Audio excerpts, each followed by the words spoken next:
NTA UGC NET यानी निमिज NET app complete study notes live mock test for paper first and second old year question paper 2012 से लेकर दिसंबर 2019 तक for paper first and second. Download it on Google Play Store, link given in video description box.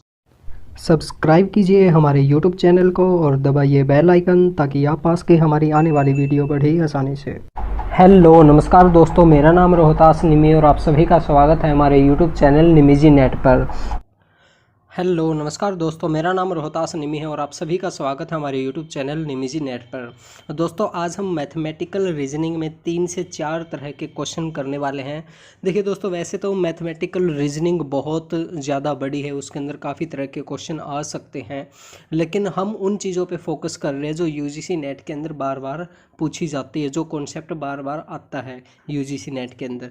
तो आज हम आपके सामने 3 से 4 तरह के क्वेश्चन लेके आए हैं। इनमें से करीब 10 से 15 बार क्वेश्चन आए हैं दोस्तों। तो ये जो टॉपिक है हमारे लिए करना बहुत ज़्यादा ज़रूरी है, और सबसे ज़्यादा ज़रूरी चीज़ ये होती है दोस्तों कि हमें ये पता होना चाहिए कि हमें क्या पढ़ना और क्या नहीं पढ़ना, तभी हमारा एग्ज़ाम क्लियर हो सकता है। तो हम यहाँ पे आपके लिए चुनिंदा ऐसे क्वेश्चन लेके आए हैं जो बार बार रिपीट होते हैं क्वेश्चन पेपर में। तो इस वीडियो को आप पूरा देखना और ध्यान से देखना।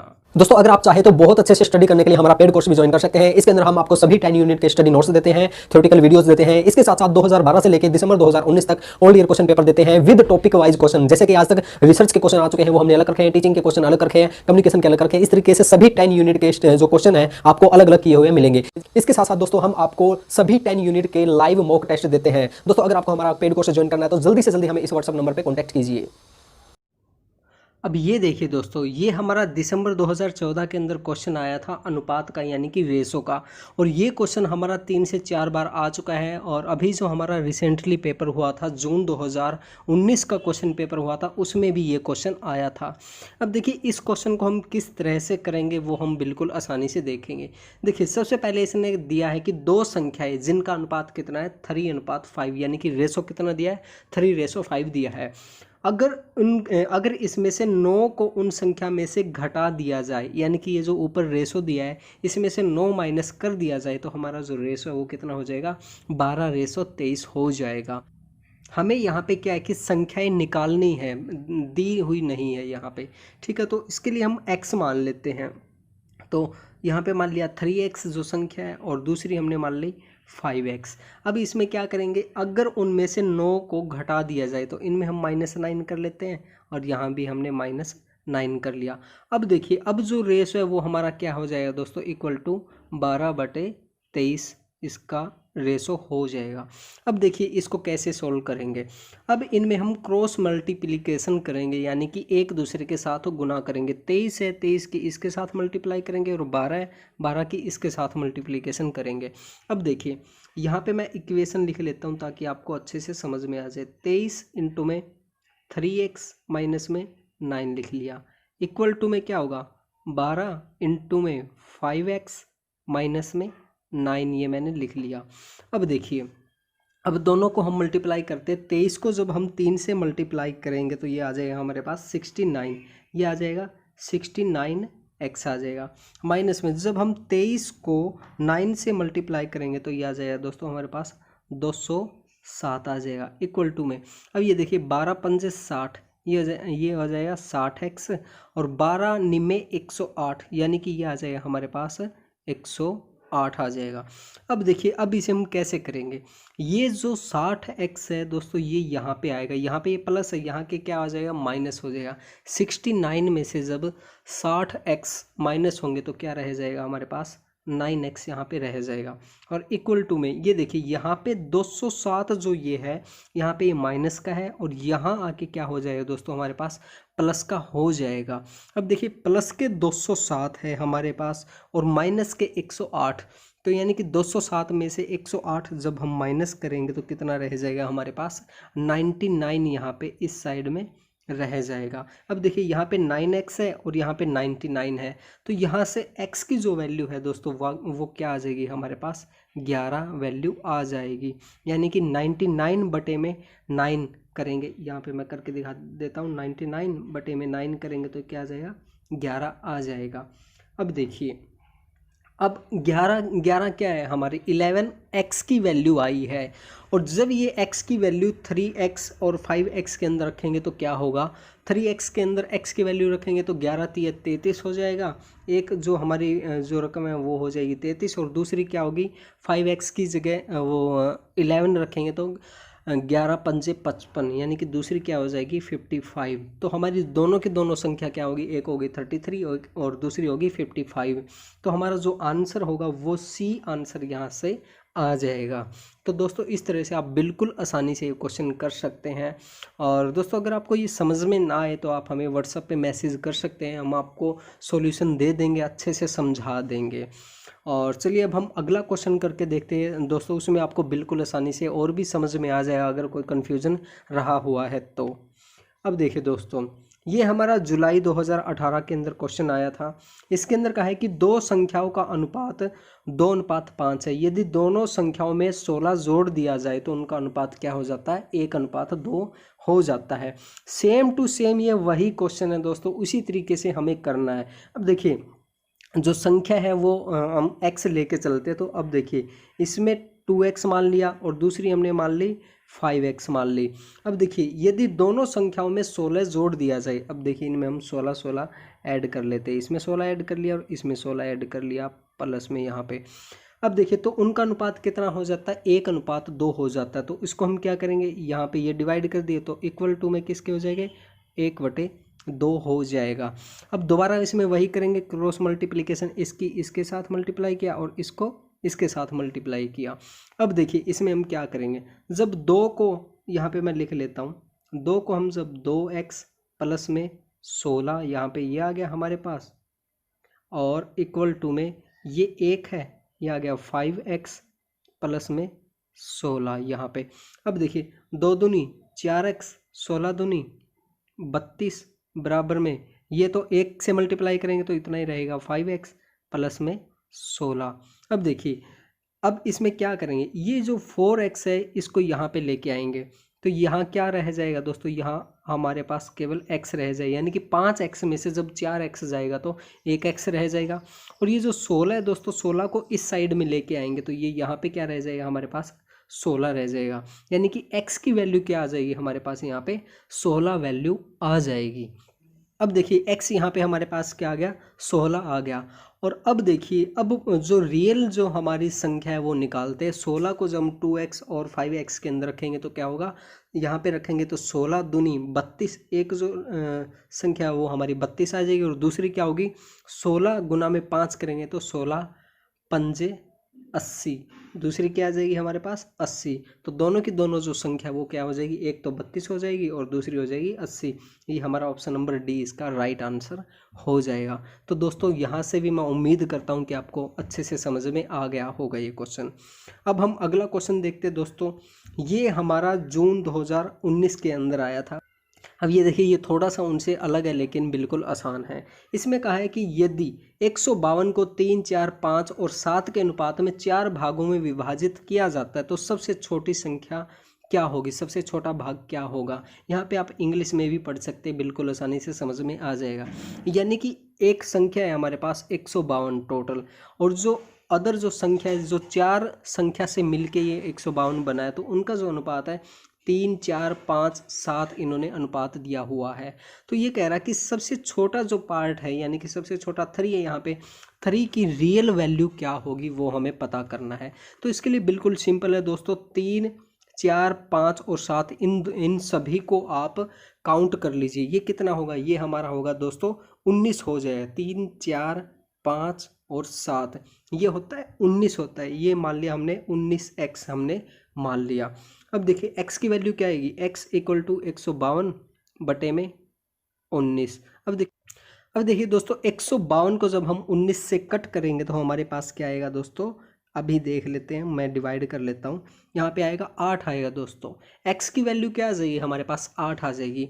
और जब हम 8 को 3x से मल्टीप्लाई करेंगे तो क्या आ जाएगा हमारे पास, 8 × 24, यानी कि 24 इसका आंसर बिल्कुल आसानी से आ जाएगा। तो इस तरह से दोस्तों आप बिल्कुल आसानी से क्वेश्चन कर सकते हैं, और फिर भी आपको कोई प्रॉब्लम है इसके अंदर तो आप हमसे पूछ सकते हैं। तो अब हम अगले तरह का क्वेश्चन देखते हैं दोस्तों। ये देखिए ये थोड़ा अलग टाइप है, ये अनुपात का टाइप नहीं है, ये अलग टाइप आ गया इसके अंदर। इसके अंदर क्या है कि ये थोड़ा बेसिक क्वेश्चन है दोस्तों। इस तरह के क्वेश्चन में कोई ज़्यादा हमें फॉर्मूले वगैरह की ज़रूरत नहीं पड़ती। इसमें हम ये क्वेश्चन पढ़ के देखते हैं। 1 से 45 तक की उन विषम संख्याओं को जो 3 से विभाजित हो एक आरोही क्रम में रखा गया है। अब देखिए दोस्तों, यहाँ पे इंग्लिश में पढ़ने की कोशिश करते हैं। इसने कहा है कि the odd number from 1 to 45। Odd number कौन से होते हैं दोस्तों? जो 3 से डिवाइड होते हैं। और इसमें कहा है कि which are exactly divide by 3, यानी कि जो नंबर 3 से डिवाइड होते हैं उनको हमें काउंट करना है। और 1 से लेके 45 तक हमें काउंट करना है। और आगे देखिए इसने क्या कहा है, the number eight 6th position, जो छठे नंबर पोजीशन पे जो आए वो हमें बताना है कि इनमें से कौन सा आएगा।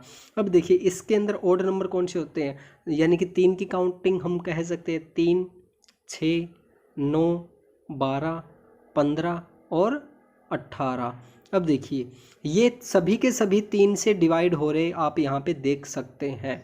अब देखिए ये कह रहा है कि छठे नंबर पे कौन सी संख्या आएगी। छठे नंबर पे 1, 2, 3, 4, 5, 6, छठे पे क्या आ रहा है? 18 आ रहा है। तो इसका आंसर क्या हो जाएगा? हमारा ऑप्शन नंबर ए इसका आंसर हो जाएगा। तो दोस्तों इस तरह से आप बिल्कुल आसानी से कर सकते हैं। ये बेसिक क्वेश्चन होते हैं, बस थोड़ा सा ध्यान लगाने की ज़रूरत होती है। इनमें कोई फॉर्मूला यूज़ नहीं करना और ना ही कोई ज़्यादा दिक्कत वाली बात। अब हम अगला क्वेश्चन देखते हैं दोस्तों। ये हमारा दिसंबर 2013 के अंदर आया है। ये भी देखिए, ये भी बिल्कुल आसान है। इसने कहा है कि निम्नलिखित सीरीज़, ये इन्होंने एक सीरीज़ दी है इतनी बड़ी। इसमें क्या करना है कि कितने युग्मों के बीच में 2 का अंतर है। अब हमें ये ऐसी डिजिट देखनी इनके बीच में कि जिनके अंदर डिफरेंस 2 का हो। अब देखिए ये देखिए 6 और 4, इन दोनों के बीच में 2 का अंतर है। फिर आगे हम देखते हैं कि 5 और 3 के बीच में अंतर है। अब देखिए 8 और 6, इन दोनों के बीच में भी 2 का अंतर है। तो इस तरह से हमें डिजिट देखने की ऐसे कितनी डिजिट बनती है, हमारे कितने युग्म बनते हैं जिनके अंदर 2 का अंतर है। तो दोस्तों आप ये बिल्कुल आसानी से देखना, कोई इसमें दिक्कत नहीं है, करके देखना, आपको आसानी से ये आंसर आ जाएगा। अब हम अगला क्वेश्चन देखते हैं दोस्तों। अगला है हमारा दोबारा फिर दिसंबर 2013 के अंदर ही आया था। 0 से लेकर 99 तक की सभी संख्याएं लिखता है। कोई व्यक्ति है जो 0 से लेकर 99 तक संख्याएं लिखता है। उसके बाद क्या करता है, इसमें अंक 3 कितनी बार आया। अब ये कह रहा है कि 3 जो है वो कितनी बार आता है वो हमें पता करना है। अब देखिए 3 कैसे कैसे आ सकता है, जैसे 3 आ गया, 13 आ गया, 23 आ गया, और फिर क्या आएगा, जैसे 30 आ गया, 31 आ गया, 32 आ गया। इस तरीके से ये कह रहा है कि 3 जो है वो कितनी बार काउंट हुआ है ये हमें बताना है।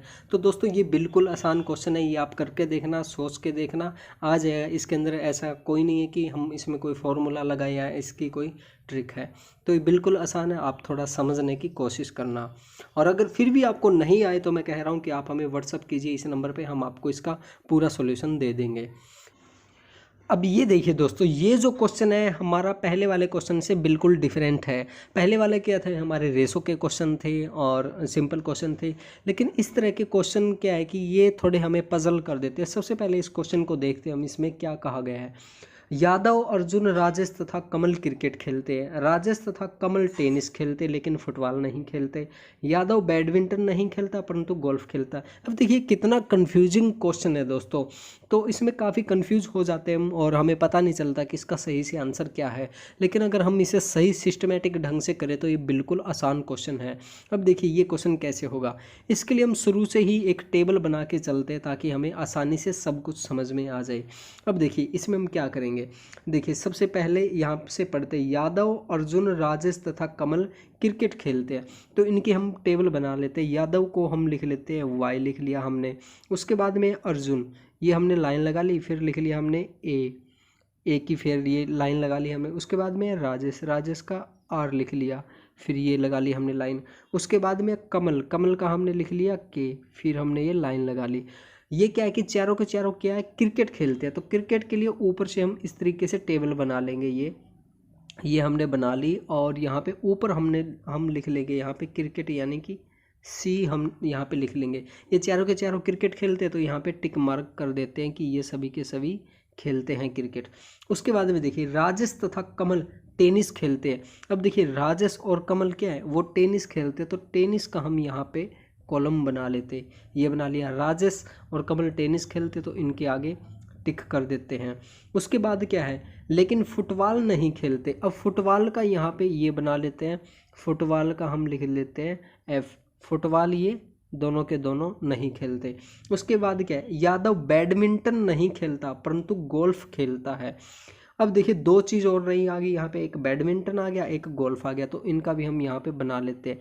यहाँ पे हमने बी बना लिया बैडमिंटन का और जी बना लिया हमने गोल्फ का।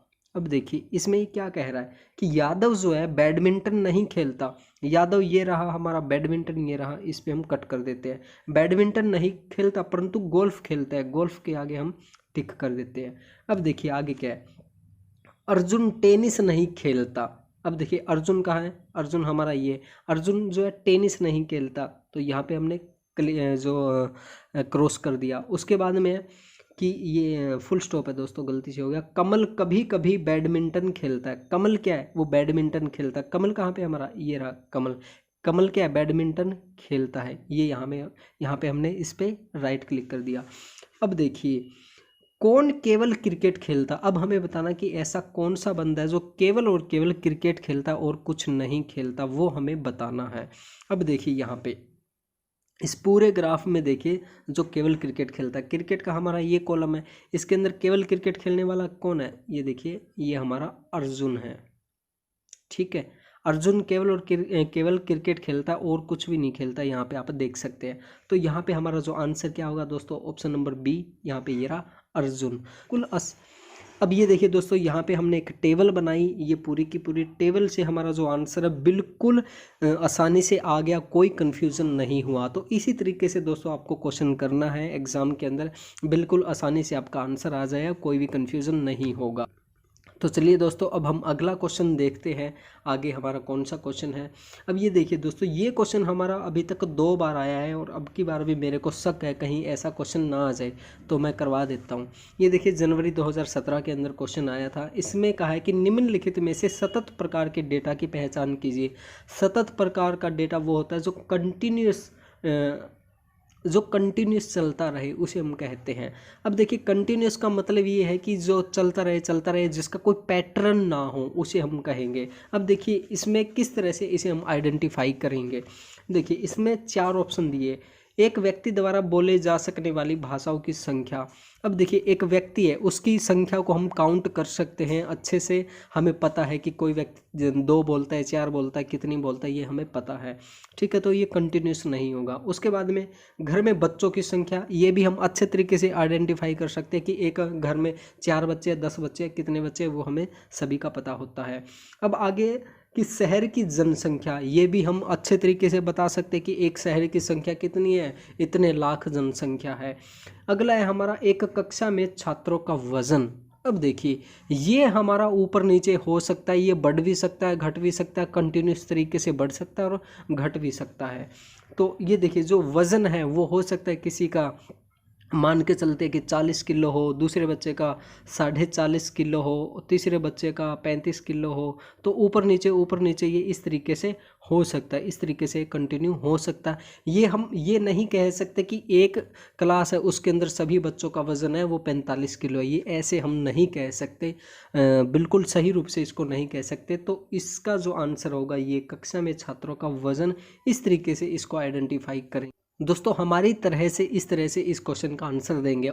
अगर किसी दोस्त को इस क्वेश्चन का आंसर देने का और भी कोई तरीका पता है तो वो आप हमें कमेंट बॉक्स के ज़रिए बता सकते हैं, लेकिन हमारी तरफ से यही एक तरीका, इस तरीके से हम इसका आंसर निकाल सकते हैं।